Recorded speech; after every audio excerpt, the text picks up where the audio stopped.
and thank you for being a part of our valued customers here at West Venture. Today, I am going to give you a brief overview of some Lockout Tagout devices and answer maybe one or two frequently asked questions that we get from customers in relation to Lockout Tagout. I am Akeela Marin, and I've been with the company for over 12 years, and my niche is really Lockout Tagout. So I work with most of the petrochemical plants and most of the companies in this industry. So today I just want to talk briefly about our lockout systems and tagout systems in terms of items that you would have purchased from us, but also in terms of items that you can add on to your system.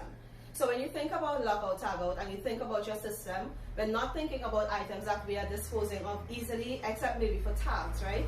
So when you think about the system in terms of your locks, your lock boxes, flange management, all of these things, is because you're using them, but also they can be used continuously. They are designed to handle harsh weather conditions. So we have our devices on platforms out in the ocean, on a lot of the plants throughout Trinidad and Tobago, and even in the Caribbean.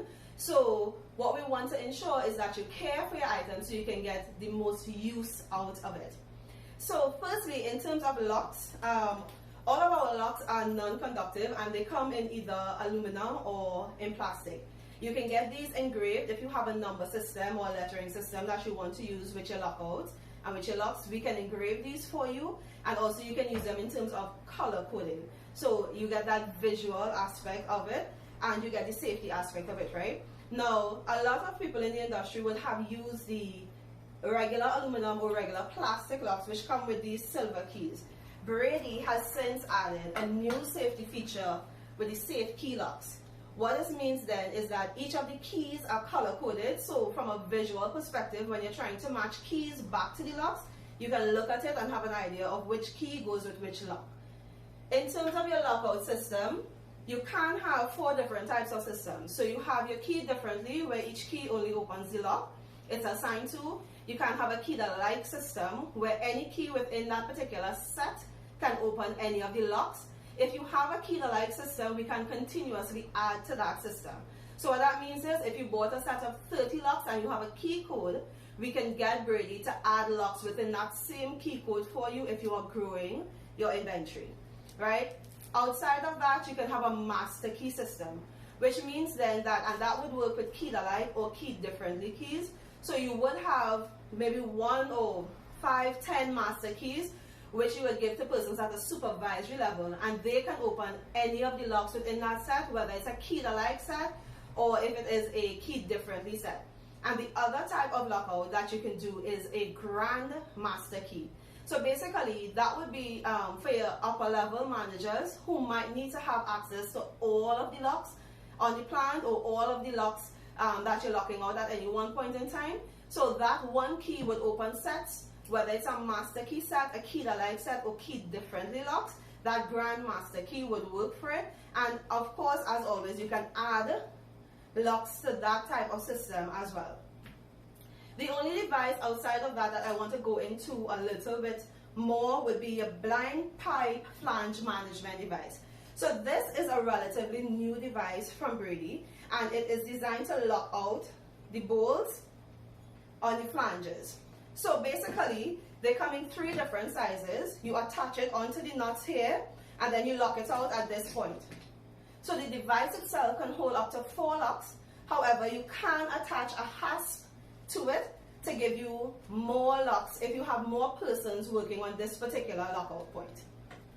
When you're dealing with your lockout for pipe management and the blind flange management, your tagging is also very, very important. So if you want to, you do have options in terms of your tagging. So you could use a tag to say where to install the blinds. So you can do this before you actually install the blinds. So you put these down so persons that are installing the blinds would know this is where a blind has to go. Also, you have this one, which will tell you that a blind is installed. So from a visual perspective, you would see it and you would know there's a blind here. So that means that either a blind is already in place or there's a blind that needs to be taken out. And recently we had an incident happen in the industry where there was an explosion. When investigations were done, the reason why the explosion took place is because someone forgot to take a blind out. And that's why tagging is so important where blind flange management is concerned. In terms of flange tags, you also have these color-coded flange tags as well that you can use. So if you have multiple persons doing different activities at that particular lockout point, these are tear away. So you basically write on these, tear these off, take them back to the main supervisor, and then once all of these are completed, you know that the job is done, and then you can remove the locks or the lockout device from that particular point. There's also a different type of tag, and we can design and customize any type of tag that you want. So if you dream up a tag or an idea for Lockout Tagout, we can design it and have it printed so that you can use it at your facility. So this is one that we did for BP, and basically it's an integrity tag. So on the tag itself, it has pointers such as paint coatings, lagging, cladding, PFP, pipework, leaks or seeps. And with each one, you can say whether the paint coating is flaking, if it's incomplete, if it's damaged, that sort of thing. So if you're doing an inspection, you can put one of these tags on one.